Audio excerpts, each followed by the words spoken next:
are experiencing a unique two-host AI conversation powered by Google's Notebook LM for deeper, more dynamic analysis. It's pretty amazing when you think about it. It is. It really is. We're taking these incredibly complex philosophical ideas, feeding them in, and then having a real-time discussion about them. And it connects so perfectly to what we're talking about today, which is the mind's ability to grapple with these big foundational questions, the search for truth. That is the perfect segue. Today we are tackling a concept that, I have to admit, it feels a bit like the vegetables of the philosophical world. I know what you mean. It's something we all know is important, that we should have, Yeah. but we tend to push it to the side of the plate. We are talking about duty. Duty, just the word itself has a certain weight to it, doesn't it? It sounds like a burden. It does. It sounds like 6 a.m. alarm clocks and paying taxes and things you have to do, not things you want to do. Exactly. The opposite of freedom, almost. But today we're looking at chapter number 19 from Mortimer Adler's Syntopicon. And Adler's whole approach is to reframe this. He doesn't see it as a burden at all. He calls it a hinge concept.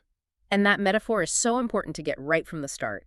Think about an actual hinge on a door. It isn't the fancy part. Right. It's not the ornate handle or the nice paint job. No, it's the quiet, mechanical piece in the middle. But without it, the door is just a useless plank of wood. The door falls off. Adler's point is that duty is the hinge connecting your private, personal morality, what you do when no one is looking, to the entire social and political order. So without that hinge, society just collapses. It falls apart. The personal and the public become disconnected. So this is way bigger than just chores or following a few rules. We're talking about the fundamental structural integrity of civilization itself. Yeah. To really get into this, Adler brings up a question from John Locke. And it's one of those sentences that's so simple on the surface, but the more I looked at it, the more terrifyingly complex it became. It's the perfect starting point. Locke asks, why must a man keep his word? It's so fundamental, isn't it? Strip away all the layers of modern finance and law and politics, and it all comes down to that. If I make a promise, if I say I will do something, what is it that binds me to do it? Right. It's not a law of physics. My molecules don't force me to show up for lunch if I said I would. And it isn't necessarily a law of biology. There's no gene for promise keeping. It is a moral bond. But where does that bond come from? What's it made of? That's the real mystery. If I promise to help you move, and then I just decide to watch TV instead, I haven't broken a bone. I haven't broken a law of the universe. But everyone agrees I've broken something. You absolutely have. And the whole mission of this essay we're exploring is to map out the different theories about what exactly you broke. It's a map of the great arguments in Western thought about what binds the human will against its own inclinations. Against what it wants to do. Because that's what duty is, isn't it? It's the ought that stands up and says no to the want. We have quite a roadmap ahead of us then. We're going to dive into 3 big answers to Locke's question.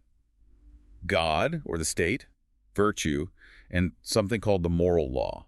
Then we get to see the heavyweights people like Plato, Aristotle, Kant, Mill battle it out. And we'll see how this one idea, this hinge, shapes everything from the health of your individual soul all the way up to the Constitution of the United States. Okay, let's start where Adler starts, with Locke's framework. He doesn't just ask the question. He lays out 3 distinct possible answers for why a man must keep his word. What's the first one? The first answer Locke puts on the table is what he calls the Christian answer. This is the theological view. Okay. In this framework, the reason you keep your word is because God commands it. The source of the obligation is external to you, and it's superior to you. It's a vertical relationship. So this is duty as pure obedience to a higher power. Precisely. It's obedience to a divine lawgiver who possesses absolute authority. But it's not just about raw power. It's about the ultimate stakes. This lawgiver holds the keys to eternal life and death. So the consequences are ultimate. They are. You keep your promise not just to be a good person in the moment, but because the ultimate authority in the universe has commanded it, and the consequences for disobedience are eternal. Talk about high stakes. Breaking a promise isn't just letting a friend down. It's a direct violation of a divine command. Correct. The obligation is entirely grounded in the relationship between the creature and the creator. It's a classic divine command theory of ethics. All right, so that's answer number 1. God says so. What's the second answer Locke identifies? The second is what he terms the Hobbist, which is named, of course, after the philosopher Thomas Hobbes. Okay, and this is a very different perspective. Very different. You could call it a much more cynical view, or maybe just a more realistic one, depending on your perspective. In the Hobbes framework, I keep my word because the Leviathan, the state, the government, the public power requires it. And if I don't keep my word, If you don't, the state will punish you. You will be sued for breach of contract, you'll be fined, you could even be thrown in prison. so duty here is still obedience, just like the Christian view, but the fear is different. Exactly. It's grounded in the fear of civil power, not divine power. The or else is a jail cell, not hellfire. So in both of these first two views, the Christian and the Hobbist, the pressure to be dutiful is coming from the outside, isn't it? It's do this or something bad will happen to you. That is the key insight and a crucial distinction Adler makes. He classifies both of these as heteronymous views of duty. Heteronymous, break that down. Hetero means other, and nomos means law. The law is imposed on you by another, by God or by the state. You're following an external rule book. But then Locke gives us the third answer. The old philosopher. Yes, the old philosopher. I love that name. It sounds like some wise sage sitting on a mountaintop. Who is Locke talking about here? He's gesturing towards the entire classical tradition, the ancient Greeks and Romans, Plato, Aristotle, the Stoics, and their answer is fundamentally different from the other two. How so? In this view, I keep my word because breaking it is dishonest. It's base. It is beneath the dignity of a virtuous human being. So wait, no one is threatening to throw me in jail. No. And no one is threatening me with eternal damnation. No threats at all. You do it because it's the right thing to do, intrinsically. If you break your word, the primary victim isn't the person you lied to, it's you. You have degraded yourself. You have acted contrary to virtue. That feels completely different. That's not coming from the outside at all. That feels like it's coming from the inside. It is. This is what's known as autonomous duty. Auto meaning self. The law comes from the self. It's rooted in one's own character, one's own reason. I have to be honest, though. While that old philosopher answer sounds the most noble, the most admirable, It does. practically speaking, it feels like most of us, most of the time, are operating on a messy combination of all three. Oh, without a doubt. I mean, I pay my taxes. Do I do it because I have a high-minded, autonomous sense of civic virtue?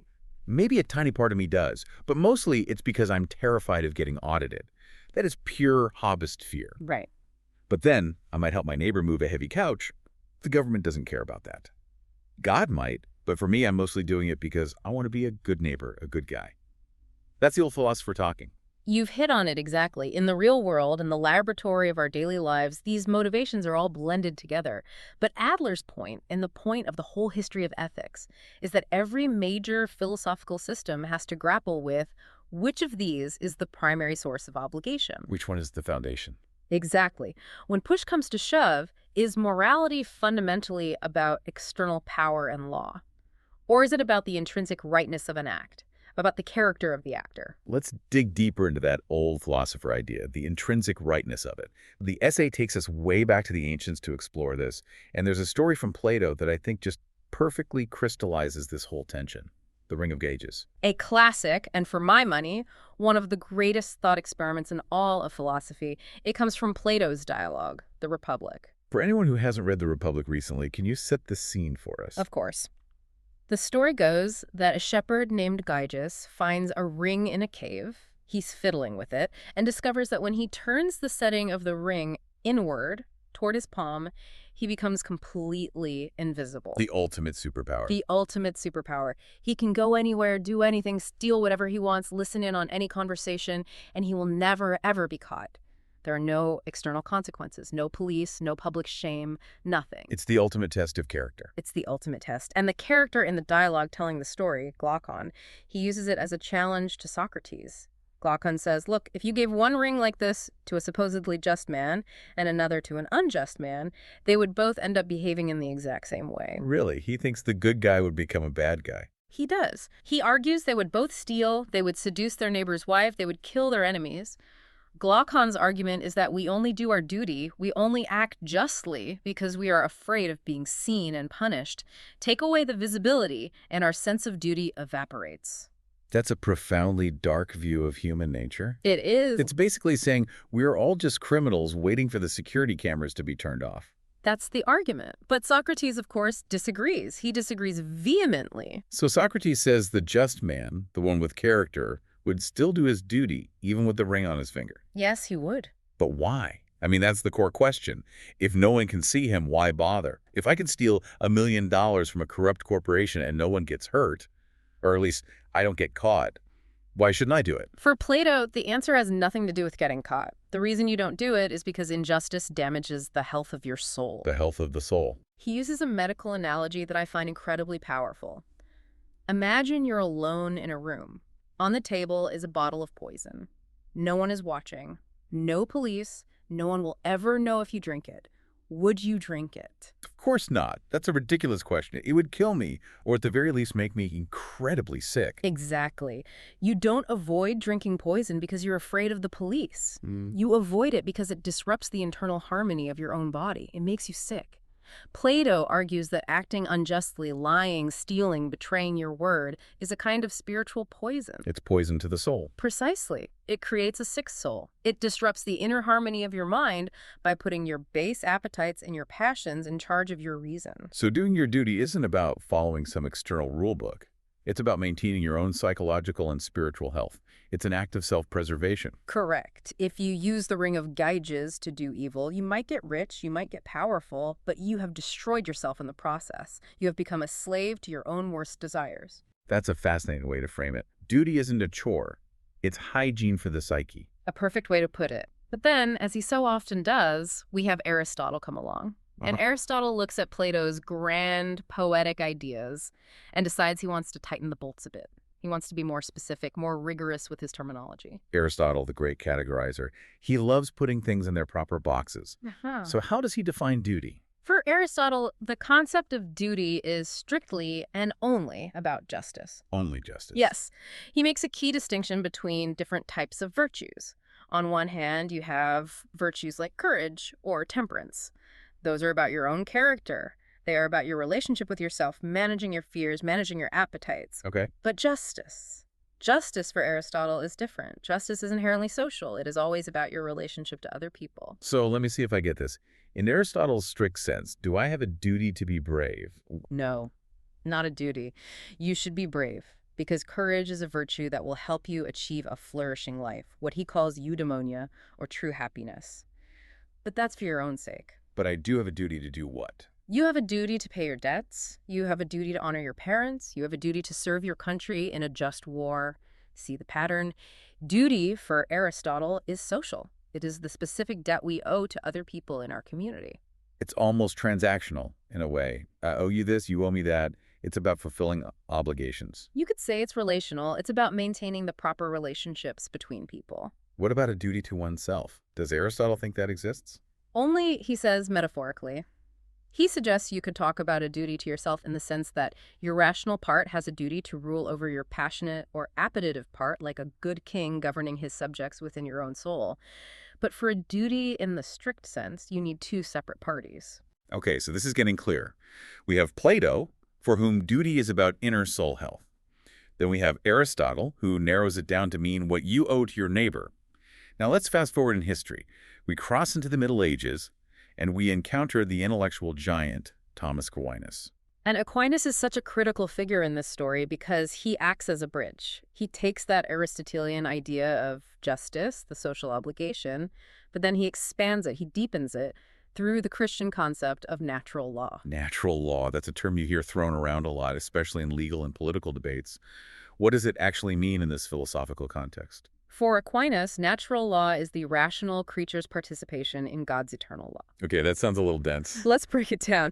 The idea is that God, in creating the universe, built it with a certain order, a certain logic, a blueprint. And since human beings are created with reason, we have this unique capacity to use our minds to understand that blueprint. We don't just follow blind instinct like ants or lions. We can perceive what is good for us and what is evil. So the basic rules for a good life are written into our software, so to speak. That's a great modern analogy. It's hard-coded into our very nature as rational beings. And because it's written into our nature, we have certain duties that flow directly from it. And there's one specific example from the essay that I just find absolutely fascinating. Which one is that? Aquinas argues that because we are rational beings, we have a duty to inquire. Yes, I noted that too. A duty to seek the truth.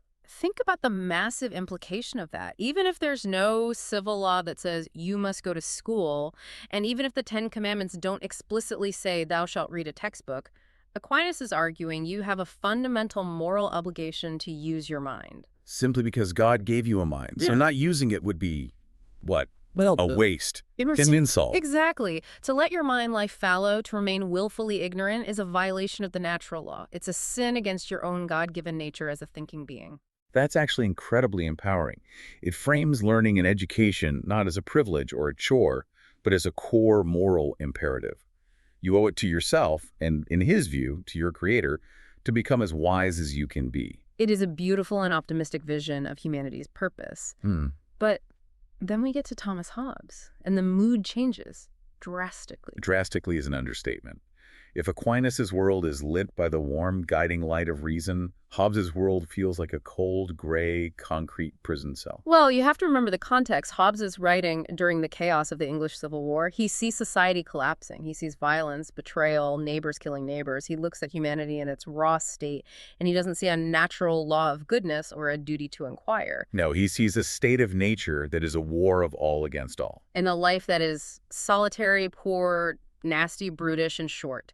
Right. So for Hobbes, where can duty possibly come from? It can't come from nature because nature is just a bloody free-for-all. So his argument is that we have to invent it. We have to create it from scratch. Essentially, yes.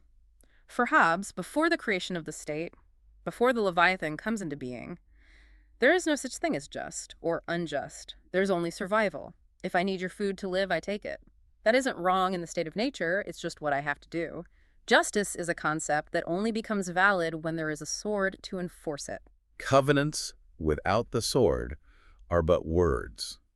I remember that line. Precisely. So for Hobbes, duty is entirely external and entirely artificial. You have a duty to obey the sovereign, the ruler, for one reason and one reason only, because the sovereign has the power to stop you from killing each other. It's a contract born of pure rational fear. It just strips away all the fuzzy moral language. There's no talk of virtue or soul health. It's just power. I obey the law because the law can hurt me. And because the only alternative, a return to that state of nature, to anarchy, is infinitely worse. So for Hobbes, your duty is absolute obedience to the sovereign's will, whatever that will might be. The content of the law doesn't matter nearly as much as the authority behind it. That is a stark contrast to Aquinas' duty to inquire. Hobbes probably wouldn't want you inquiring too much, especially if your inquiries started to challenge the sovereign's power. Likely not. For Hobbes, private judgment is the great danger. That's what leads to civil war. Duty for him is about conformity for the sake of survival. Okay, let's swing that pendulum all the way back. We're moving from the raw power politics of Hobbes to the high-minded morality of the Stoics and the ultimate champion of duty, Immanuel Kant. This is where we get to the idea of the moral law as something that's distinct from the state and even distinct from God's direct personal command. This is a crucial evolution in the history of this idea, and it starts with the Stoics. The Stoics seem to be having a real pop culture moment these days. Everyone is into Stoicism, buying journals, practicing resilience. They are, and for good reason. The Stoics believed that the universe itself is rational. They called it the logos, and our fundamental duty as rational beings is to align ourselves with that universal reason. How do you do that? Their key phrase is holding fast. You hold fast to reason regardless of what your passions or external circumstances are telling you. If doing the right thing causes you pain, you do it anyway. If telling the truth makes you poor, you tell it anyway. It's a very disciplined, almost warrior-like mentality. It's about emotional control. Extremely. The goal is apatheia. Not apathy in our modern sense of not caring, but a state of being free from the control of irrational passions. You achieve freedom by valuing your own integrity more than you value external things like money, pleasure, or comfort. But Immanuel Kant takes this basic idea and builds an entire complex architectural system around it. He is, as the essay says, the heavyweight champion of duty. He really is. If this were a philosophical boxing match, Kant would be the guy who just wears you down with pure, relentless logic. He's very strict. For him, the only thing in the entire universe that is good without any qualification is a good will. A good will. And a good will is a will that acts purely from a sense of duty. He has this incredibly famous and famously intimidating concept, the categorical imperative. Can you break that down for us in plain English? The name sounds technical, I know, but the core idea is actually quite intuitive. Imperative means it's a command. Categorical means it applies always in all situations with no exceptions. Okay, a command with no exceptions. What is the command? The simplest way he puts it is this: act only according to that rule, whereby you can at the same time will that it should become a universal law. Let's use an example. Let's go back to lying, since that's a classic one. Perfect. Imagine you're in a difficult situation and you're tempted to lie to get out of it. Kant says, stop. Take the rule behind your action. It's okay to lie when it's convenient, and universalize it. Imagine there was a law of nature that said everyone must lie whenever it is convenient for them. What would happen? Well, if everyone lied all the time, language would break down. No one would believe anything anyone ever said. Exactly. The very concept of a promise or a statement would become meaningless. Yeah. And if words have no meaning, lying itself becomes impossible, because you can't deceive someone if they never believe you in the first place. So the idea contradicts itself. It eats its own tail. Correct. It's a logical contradiction. Therefore, says Kant, lying is irrational. You have a duty to tell the truth always. And not because God said so or because the police will catch you, but because truth-telling is the only rule that can be applied universally without destroying itself. It's a duty of reason itself. He also has that other formulation about the kingdom of ends. That one feels a little warmer, a bit more human. It is. That's the second major formulation of the categorical imperative. It says that you must treat humanity, whether in your own person or in the person of any other, always at the same time as an end, and never merely as a means. Never use people. That's the simplest way to put it. You can't use people as mere tools to get what you want. So I can't be nice to you just to borrow money from you later. Right. That would be treating you as a means to my end, getting money. It would be using you like a hammer or an ATM. You are a rational being with your own goals and your own inherent dignity. I have a duty to respect that dignity. Now, here's where it gets really interesting for me, and maybe a little controversial. Kant draws this incredibly sharp, bright line between acting from duty and acting from what he calls inclination. This is the famous strictness of Kant, and it's where a lot of people get off the bus. Kant argues that if you do a good deed because you want to do it, because it gives you a warm, fuzzy feeling, that action has absolutely no moral worth. Wait, say that again. No moral worth. So if I help an elderly person across the street because I'm a compassionate person and I genuinely like helping people, Kant says that doesn't count morally. Morally, no. He would say that's very nice, but you're just following your inclination. It's no different morally from eating a piece of cake because you like the taste of sugar. He calls it pathological in the old philosophical sense of the word, meaning it's driven by pathos, by passion or feeling. So when does it have moral worth? For Kant, the action only has true moral worth if you help that person, because it is your duty, even if, and especially, if you don't feel like it. So if I'm having a terrible day and I really don't want to help them, but I do it anyway just because I know it's the right thing to do, that's morally better. In Kant's view, that is the clearest possible demonstration of a goodwill. It proves you are acting out of pure respect for the moral law itself, not just following your own convenient feelings or your mood. That is intense. He really wants duty, and duty alone, to be the motivation. He does. He believes the idea of duty, the respect for the law, must alone be sufficient to move the will. If you need a reward, even the internal reward of feeling good about yourself to do the right thing, then you're not truly free. You're still a slave to your desires. That's a very high bar for humanity. I'm not sure how many of us ever truly clear it. It is an incredibly high bar. It is the ultimate expression of autonomous morality governing oneself by pure reason, completely independent of how we feel from moment to moment. This feels like a perfect place to take a quick pause. We've covered a huge amount of heavy philosophical ground, from the fear of Hobbes the Leviathan all the way to the strict, cold rationality of Kant. Our brains could use a quick stretch. Indeed, it is a lot to process. And speaking of processing information and thinking rationally, for any of you listeners who want to deepen your ability to think clearly about these kinds of topics, you really should check out Mindful Moments. That's our YouTube channel. And it offers AI book analysis, summaries, and critiques. It's all designed to inspire reflection and rational thought. It's a great resource to keep this kind of intellectual momentum going. Absolutely. It's so important to keep nourishing the mind with these big ideas. Okay, we are back.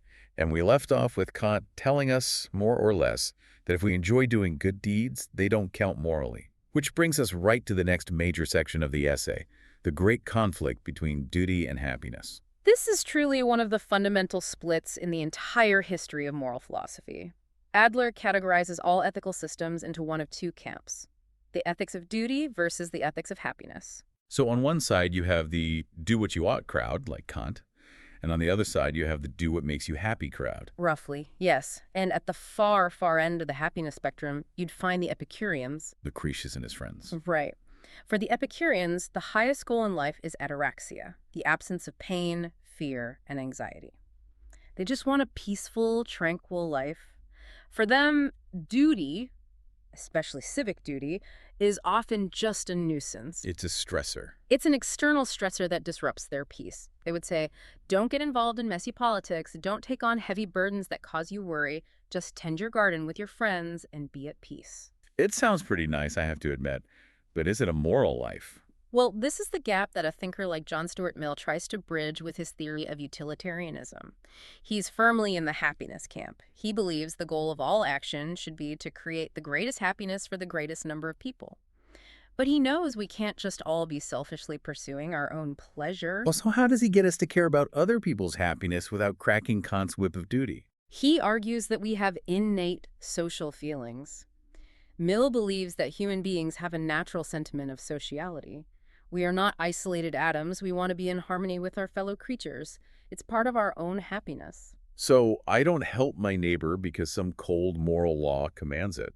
I help them because I have a natural internal desire to be part of the community and to see them happy, which in turn makes me happy. Exactly. For Mill, the ultimate sanction of morality isn't some external law or a categorical imperative. It's this internal feeling, this desire for unity with our fellow humans. Duty, in his view, shouldn't feel like a burden imposed from outside. It should feel like a natural expression of our social nature. That feels a lot more optimistic and maybe more human than Kant's view. But Adler points out that Thomas Aquinas, our bridge builder from earlier, has a really sophisticated way of trying to solve this duty versus happiness problem once and for all. Aquinas' solution here is just brilliant. He completely rejects the premise that duty and happiness are enemies fighting for control of our will. How does he do that? He says, look, God created us. God designed our nature. And our nature, by its very design, desires happiness. We are fundamentally wired to seek the good, to seek fulfillment. Okay, that makes sense. But God also created the natural law, the set of rules for how we ought to behave, our duties.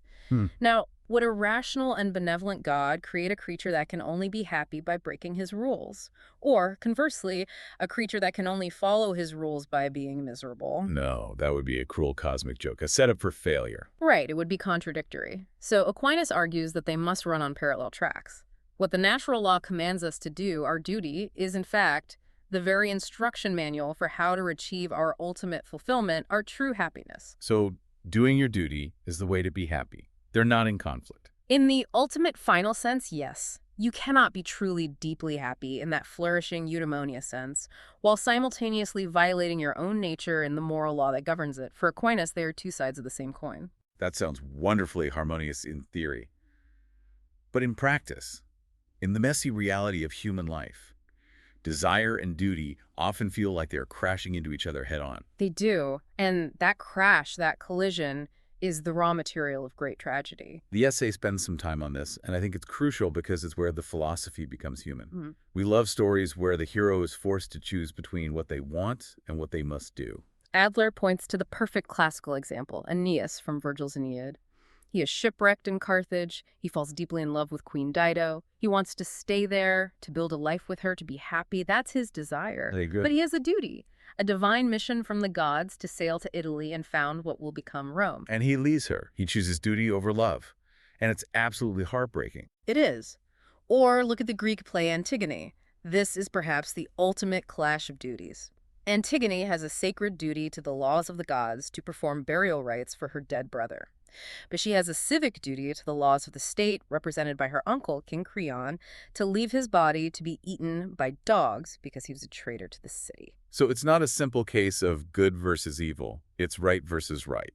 That is the very definition of a tragic situation. It's not when a bad person does bad things. It's when a good person is torn between two valid but incompatible obligations. The human condition, as Adler presents it through these great works, is being perpetually pulled between law and longing. We are rational animals. The rational part of us sees the law.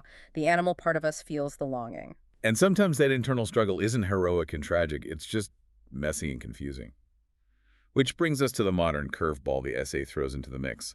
Sigmund Freud. Freud comes along and changes the entire conversation. He looks at this noble thing we've been calling duty, this august voice of conscience, and he asks a deeply subversive question. Is that really the voice of God? Is that really the voice of pure reason? Or is it just your father's disappointed voice stuck in your head? The superego. The superego. Freud's theory suggests that what we experience as our sense of duty might just be the internalized rules and prohibitions from our parents and our society, waging a constant war against the id, which is our bundle of primal, instinctual passions. So when I feel guilty for procrastinating, it's not because I'm violating Kant's categorical imperative. It's just because I'm afraid of disappointing some internal father figure. That's the Freudian interpretation, yes. And Freud warns that this internal dynamic can go badly wrong. If the superego becomes too harsh, too punishing, too demanding, it doesn't turn you into a moral saint. It turns you into a neurotic. It just causes crippling anxiety. Exactly. An overdeveloped, tyrannical sense of duty isn't heroic. It's a pathology. It paralyzes you with guilt and anxiety. That really undermines the whole nobility of duty that Kant was so passionate about. Kant sees duty as the highest expression of human freedom. Freud comes along and says it might just be a psychological prison. It's a very humbling, modern perspective. It forces us to ask a different set of questions about our own conscience. Is my sense of obligation healthy? Is it rational? Or is it just an irrational, compulsive remnant of my childhood? Let's zoom out now from the internal psychological realm to the external political one. We've talked a lot about the individual, but Adler makes sure to end the essay by looking at how this concept of duty shapes the very structure of government. This brings us to what he calls the correlativity principle. It sounds like a fancy term, but it's a very simple and powerful idea. Rights and duties are a package deal. You can't have one without the other. Explain that. How does that work? It's quite simple. If I have a right to life, that right is completely meaningless unless you and everyone else have a duty not to kill me. If I have a right to my property, you have a corresponding duty not to steal it. My right is your duty, just looked at from a different angle. So if a society tries to get rid of duties, it will inevitably get rid of rights as well. Effectively, yes. If no one has a duty to respect your freedom of speech, you aren't actually free to speak. A right without a corresponding duty is just an empty wish. So what does this mean for the people in charge? For the rulers, the kings, the presidents? That is the critical political test. In a tyranny or in a system of absolute slavery, the ruler claims to have no duties. His will is law. He has all the rights. His subjects have all the duties. That's Hobbes' Leviathan again, in its purest form. In its most extreme form, yes. But the entire modern project of constitutional government is designed to flip this on its head.